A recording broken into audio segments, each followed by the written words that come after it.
Now, we've already been introduced in our studies with these two central characters that form the background in their own private dealings with what will ultimately become a shift in the future, which now, of course, is our history of the children of Israel.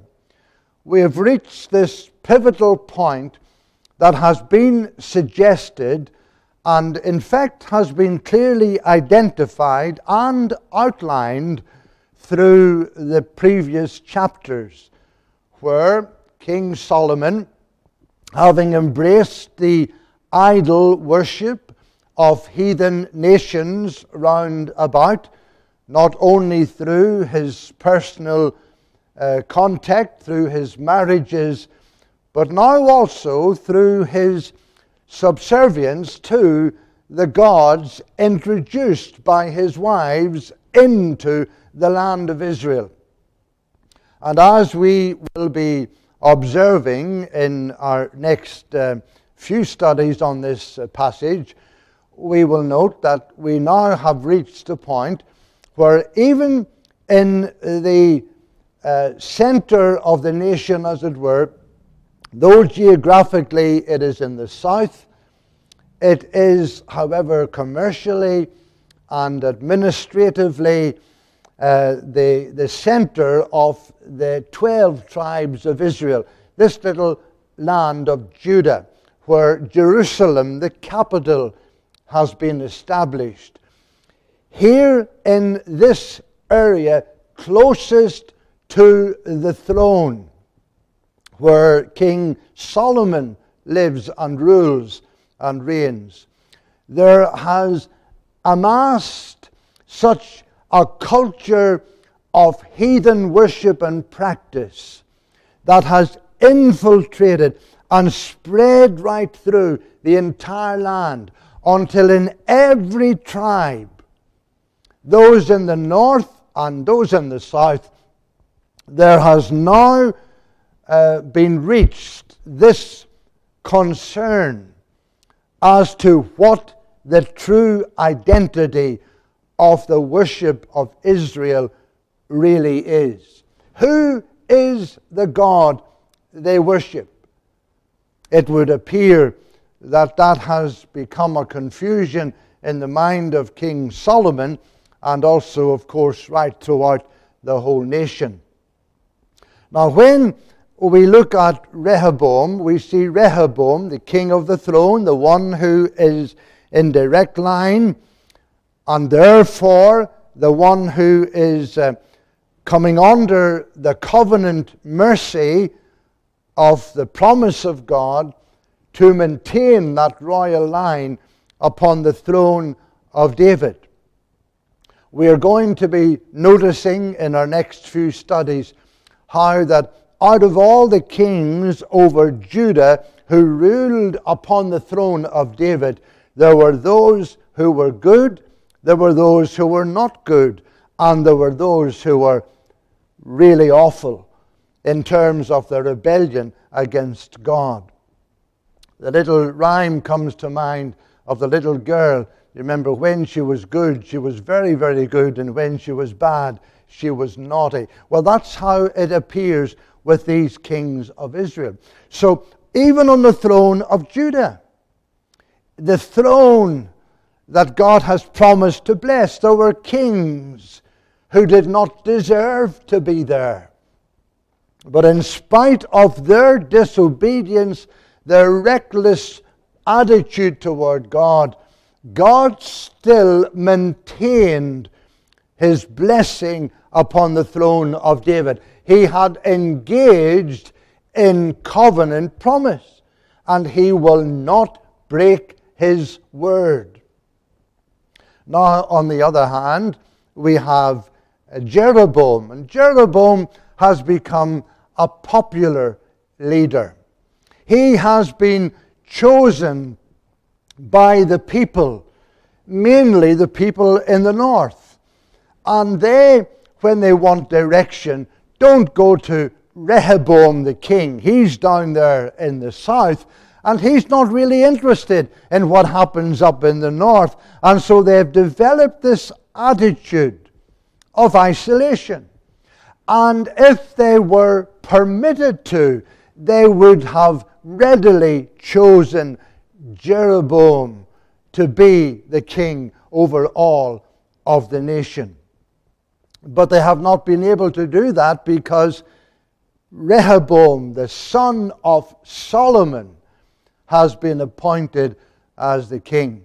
Now, we noted last week when Rehoboam and his entourage went up to Shechem to be appointed king over all of the nation. He had already been set apart, commissioned, and anointed and appointed in Judah, but to embrace the entire nation, he goes up to Shechem. But as we read, whatever the thoughts and whatever the expectations of Rehoboam were, that he would be easily and readily crowned as king over all of the nation, he was not counting on the loyalty of the people with Jeroboam.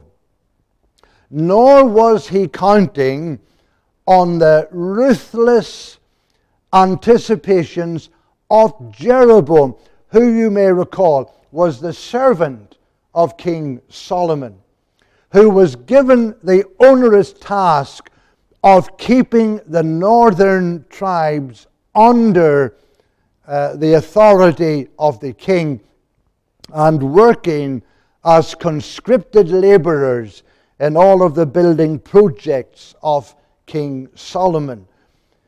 But instead of linking them, tying them into, bringing them in under the control of the king, Jeroboam, as a servant, has understood their problems. He has heard their complaints. And he now has found himself as the representative of all of the negativity that has developed in these northern tribes. In fact, things got so bad that before King Solomon died, Jeroboam had to flee the country and go off into Egypt, and he lived in exile in Egypt until after the death of King Solomon. But the people in the north have brought him back. So now when Rehoboam makes the journey to Shechem, who does he find but a spokesperson for the 10 northern tribes, this servant of King Solomon, Jeroboam. Jeroboam raises his voice. And we noted last study in verse 4 of chapter 12. He makes this bargaining plea with the new king Rehoboam. Your father made our yoke heavy. Now therefore lighten the burdensome service of your father and his heavy yoke which he put on us, and we will serve you.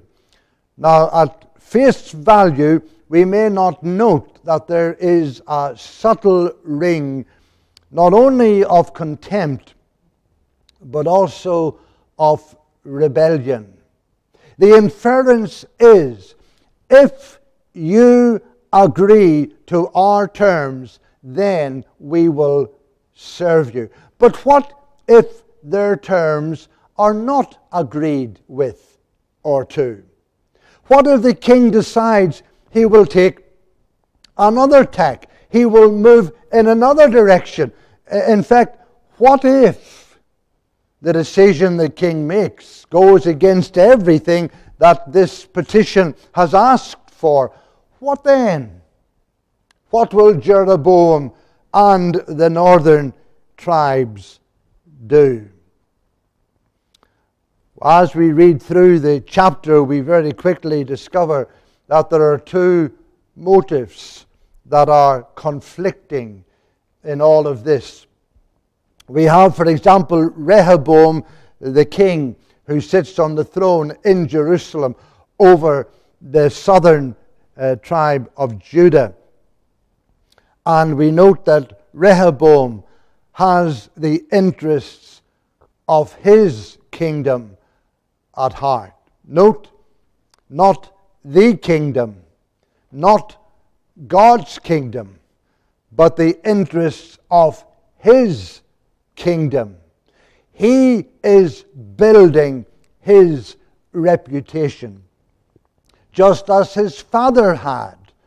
And his father latterly had used the people to help fulfill his dreams as he built bigger and better and more grand to establish himself as amongst all the nations round about.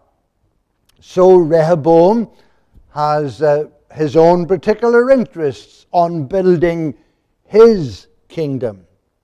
But Jeroboam, the leader of the northern tribes, on the other hand, has in his heart the interests of the people. And there is a subtle difference here. So the points of contention, and they come out there in verse 4 of 1 Kings 12, the points of contention were the nature of their indentured labor and the burden of their unfair taxes. So hard work for little pay and large taxes that would eat into the meager earnings of those who were indentured as servants in the workforce of the king. Now, you don't need me to get you into all of the politics of how we are today, but you'll see the unfair balance that has been brought very close to the heart of the people. And they say that if you want to affect someone, you just hit their hip pocket and you'll get an immediate reaction. And this is how it is back in 1 Kings chapter 12. So ultimately, it will be on these 2 points that the negotiations or the talks will eventually break down. They will be the sticking point and will be, in the end, the splitting point of all of their discussions. Now, just notice how negotiations begin to break down. We looked at this a little bit last week when we noticed the advice that the king was given. First of all, he consulted the elders, and you'll read of that in verse 6 and verse 7. And the older, wiser men who had served under Rehoboam's father, King Solomon, advised him to listen to the people and consolidate your losses and give some ground and let them see that you are interested in them and concerned about their welfare, and they will serve you. And by that you'll be able to build your kingdom. But it will be with a happy workforce, not a workforce that is opposed to all that you're doing. He then comes in verse 8 through to 11 to consult the young men. And the young men, of course, are full of ideas, and they are like the king. They want not only to be on sides with him, but they want to help him build his kingdom. Because if they can help him build his kingdom, then that will in turn promote them. And so they now engage on this vendetta against the tribes in the north. And they suggest that instead of relaxing the burden, he simply heaps more upon them. And you will see how this comes out particularly in verse 10. The young men who had grown up with him spoke to him, saying, "Thus you shall speak to this people who have spoken to you, saying, Your father made our yoke heavy, but you make it lighter on us. Then you shall say to them, my little finger shall be thicker than my father's waist. Now, just the thought that's embedded in this is simple. If I were to take my fist, clench it, and bang it on the pulpit, it is my little finger that takes the impact and the force. The king is now being advised to say to the people, however hard my father's fist came down, mine will come down heavier, because my little finger will be larger and stronger and more able to take the pressure than my father's waist. That's the impact of what has been said. Now look at the next thought. And now, whereas my father put a heavy yoke on you, I will add to your yoke. My father chastised you with whips, but I will chastise you with scourges. And the authorized version has scorpions. And the word here and the thought here is that it's the kind of whip that was used on the back of Jesus as he was taken out to be crucified. A whip that had thonged ends, leather straps, and embedded in these leather straps were pieces of sharp bone. And these were used not only to strike or smite, but in the swing of the arm, pulling it back to enforce the next strike, meant that the back was shredded, was torn as it came through. That's the thought the king is now saying to the people. I will make your burden so hard, so difficult, you'll be sorry that you even asked for it to be lighter. And the burden will become so great, you will find it impossible to keep the promises that I'm calling you to uphold. Now here is the catalyst. He has to make a choice. He has to make a decision. Does he go with the older men and make the burden lighter? Or does he go with the younger men's advice and make the burden more difficult?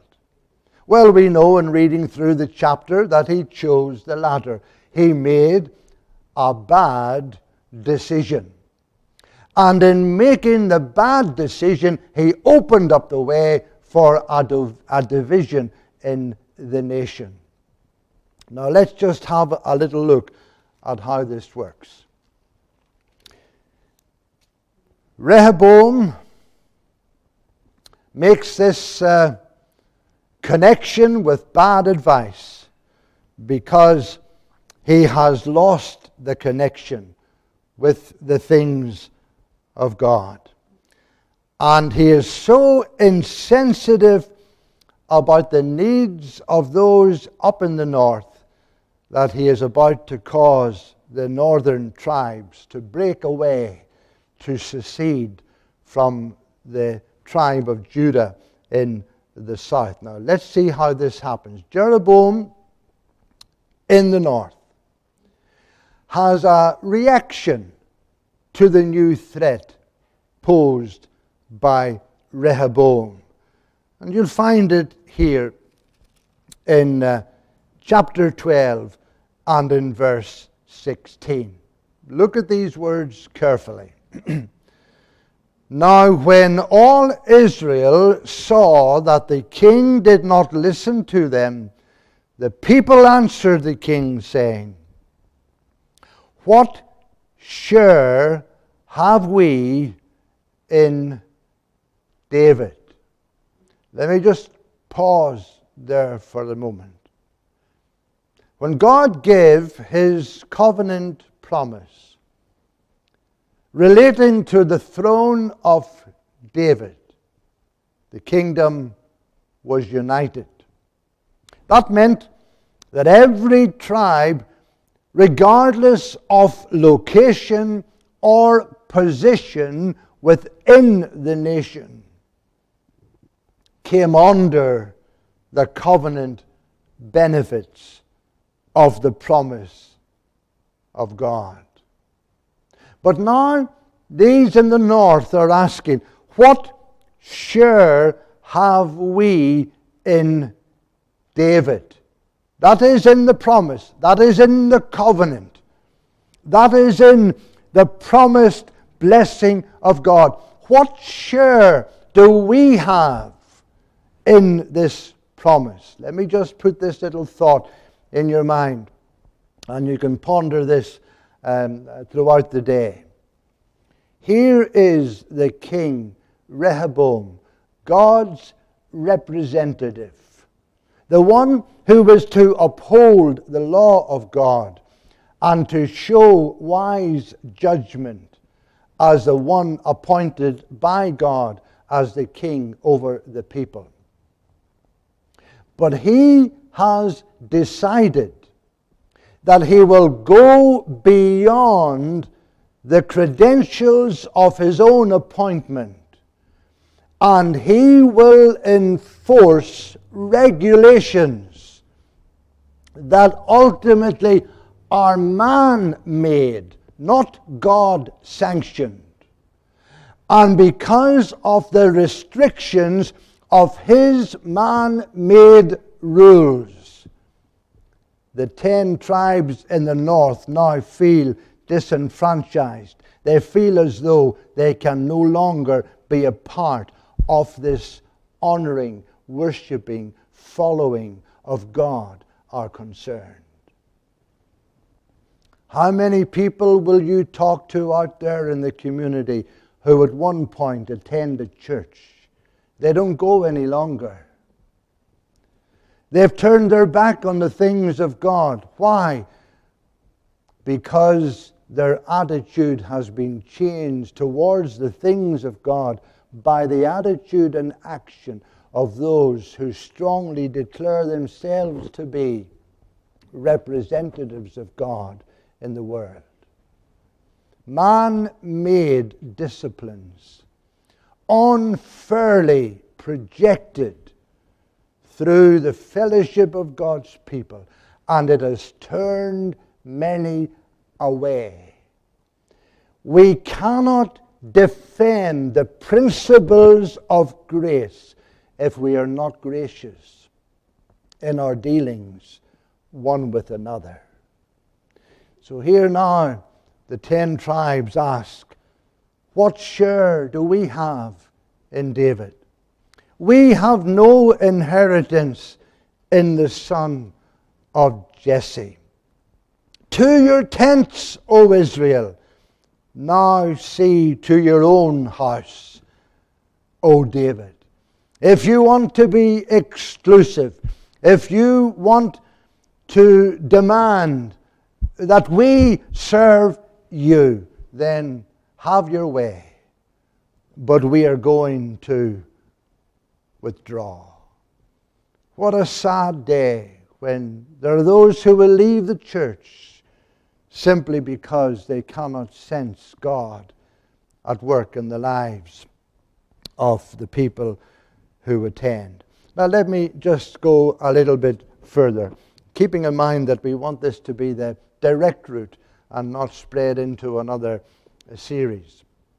Verse 16, they immediately secede from the house of Judah, the house of David. Now we could probably read through this, and to some extent we could feel an affinity. We could sense the reasoning and understand the decision that they are making to pull away from the southern tribes. But as we know, there is more at stake here than the human relationships. It's okay to say, well, you're no longer our king. We're going to go and look after ourselves. That's one thing.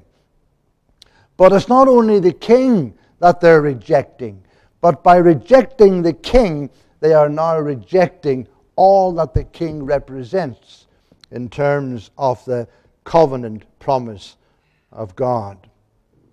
And so we want to take this now from the realm of the natural and move it into the realm of the supernatural.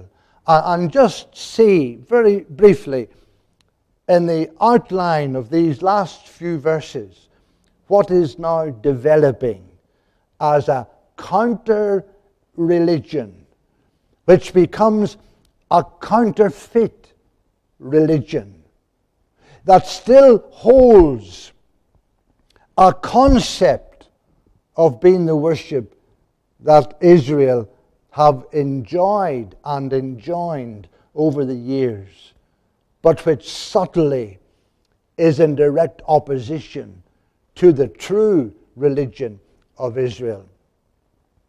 God's promise of protection and prosperity to the nation had been through the line of David.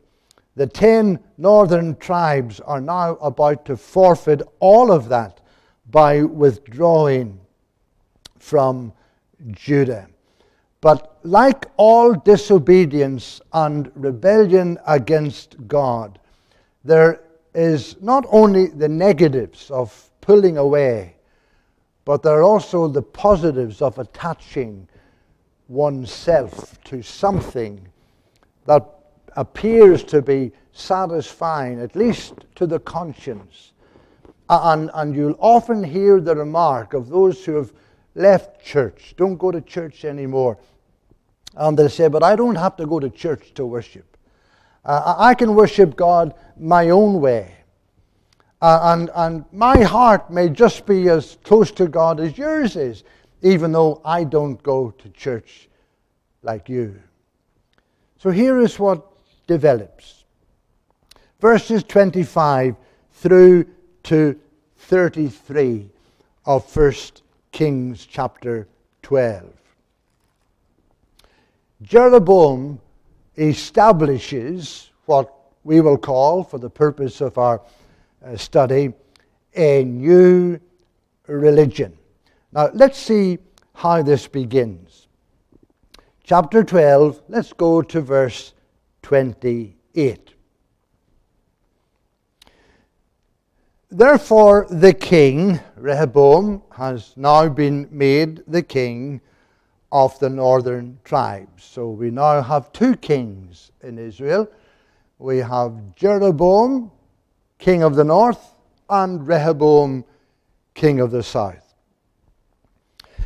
Rehoboam knows that he has an advantage because he has Jerusalem, the capital. He has the temple, the center of worship.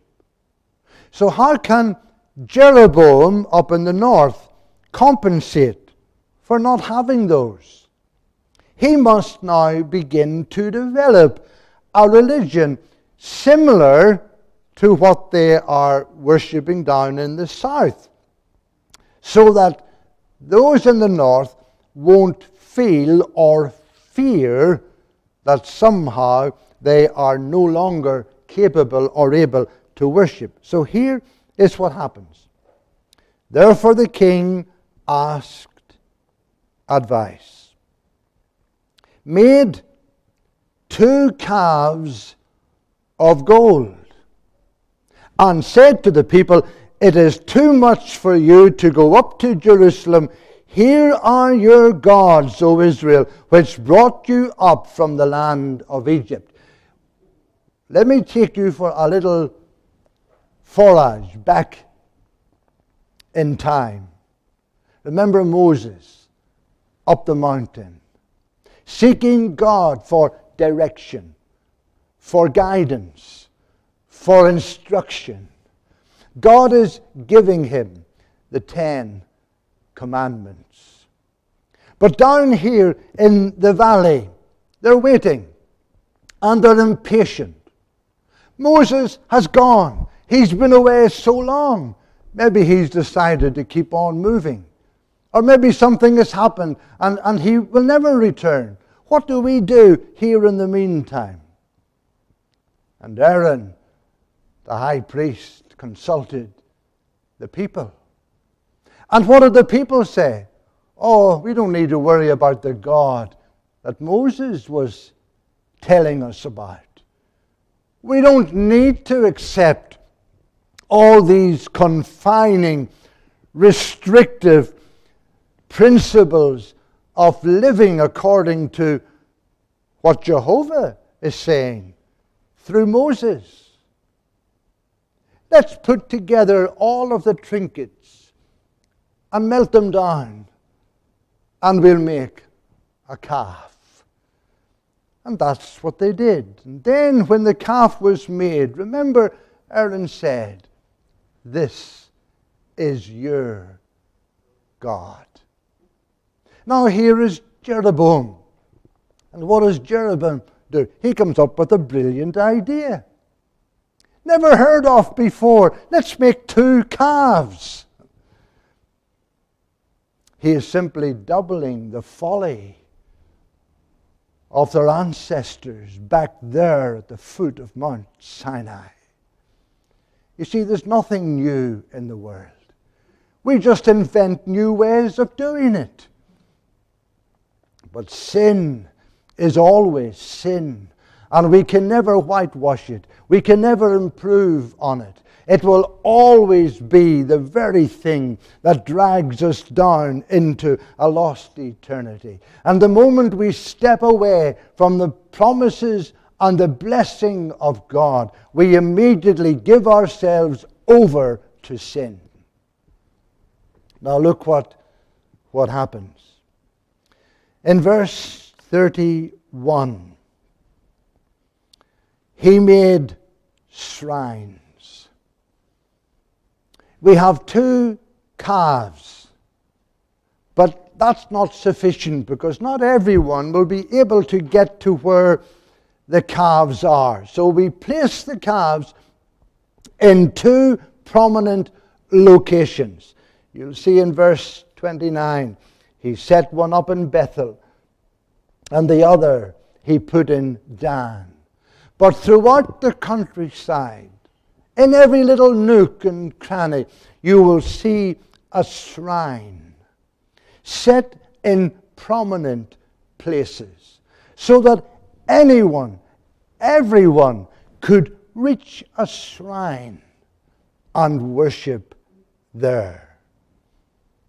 But that's not all. Look at the next thing he did in verse 31, second part. And made priests from every class of people. Now note the emphasis. Who were not of the sons of Levi. Now if you go through the book of Leviticus and you read in the 3rd chapter of Numbers, you'll see there how God established the Levites as the priests to minister to the people in the temple. And subsequently, in every opportunity for worship, be it a feast, be it a procession, be it a holy day, the Levites, specially chosen, specially set apart by God, were the only ones who were authorized and approved by God to put their hand on the altar and to make sacrifice on behalf of the people. But what does Jeroboam do? He says, I'll pick my own. We don't need these God-ordained or appointed ministers of the law. We will choose whom we please. And you'll see the subtle thought that's in the text. And made priests from every class of people. Joiners, mechanics, airline stewards. I could go on. Gays, homosexuals, lesbians. I could go on. Every class of people. You see, when you take your eyes off God and true worship, it is not long before you embrace everything that is godless. Here is the thought: made priests from every class of people who were not of the sons of Levi. They didn't want the sons of Levi. Why not, you ask? Because the sons of Levi were under divine orders. They could only administer the law and the sacrifices. But they didn't want that in the north. They are saying, we have nothing more to do with the God of the covenant, the God of David. We want to establish our own religion. Oh, but we'll do it properly. We'll set up in places like Bethel and Dan. We'll create opportunities for worship at places like Shechem and so. So we'll hold on to the things that, in a sense, remind us of what we once were. We'll have a form and a practice of religion that suggests that it's still the same as what it used to be, but we'll make it subtly different. And then notice the fourth thing that happens in verse 32. Jeroboam ordained a feast on the 15th day of the 8th month, like the feast that was in Judah, and offered sacrifices on the altar. So he did at Bethel, sacrificing to the calves that he had made. And at Bethel he installed the priests of the high places which he had made. So the last thing was he organized a feast. And the subtlety of it was that he arranged for this feast to last a week. And it was the week before the anniversary of the feast that was held in Jerusalem, when the temple was opened and dedicated to the worship of God. And it was established so that they could worship prior to the feast in Jerusalem, and therefore would not need to be tempted to go down to Jerusalem to worship at the special feast there. The subtleties of a false religion. So the false religion of the northern kingdom under Jeroboam becomes a counterfeit of true religion as established with God's promise and covenant with Israel. But will God simply sit back and let this all happen? Will there be a price to pay? What will the repercussions be in all of this? In the background of this passage, in this 12th chapter, we read that twice God tells us that he was involved in all of this. That here his will is being performed.